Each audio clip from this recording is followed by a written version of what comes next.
animals in one of the island's caves, and the fact that the top 40 feet of the square pit was braced with rough-hewn log blocks.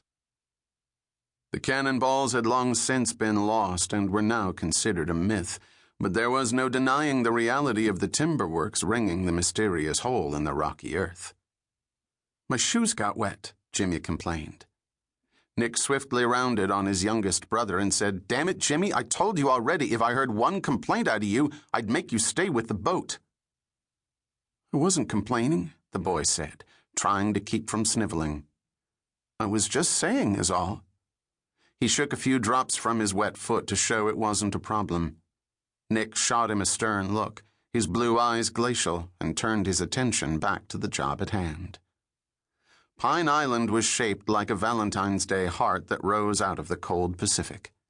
The only beach lies where the two upper lobes come together.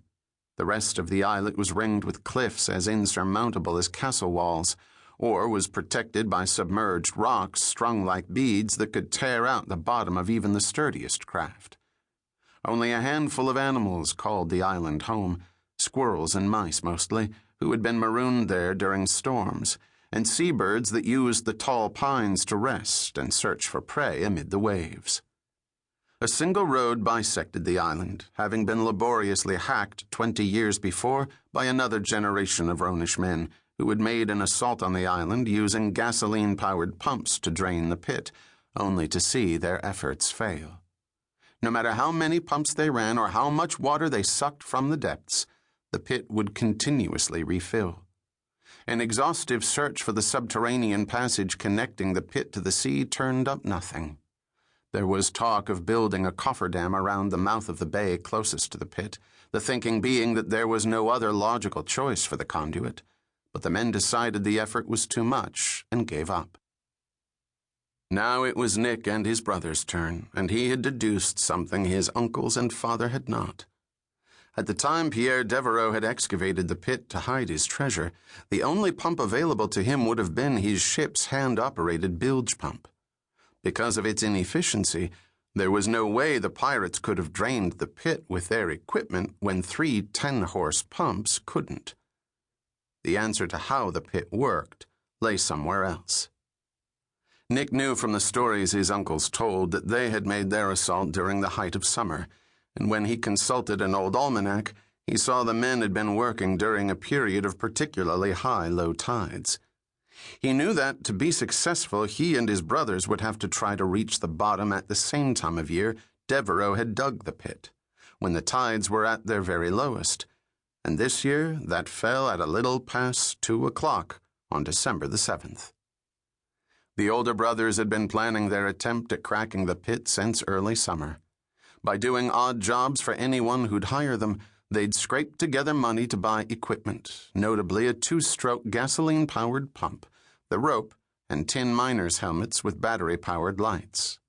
They'd practiced with the rope and a laden bucket so their arms and shoulders could work tirelessly for hours. They'd even devised goggles that would let them see underwater if necessary.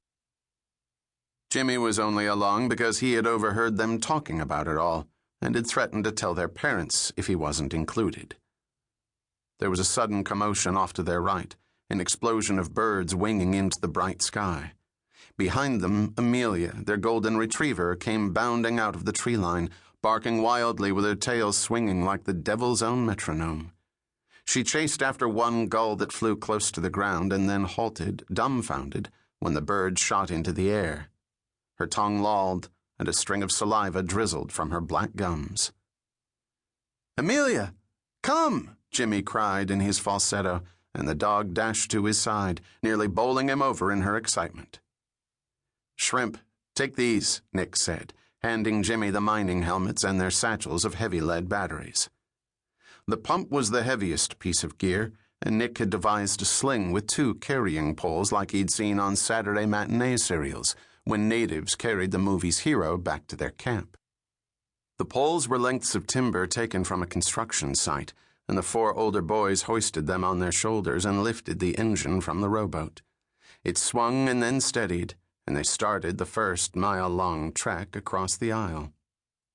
It took 45 minutes to haul all of their equipment across the island.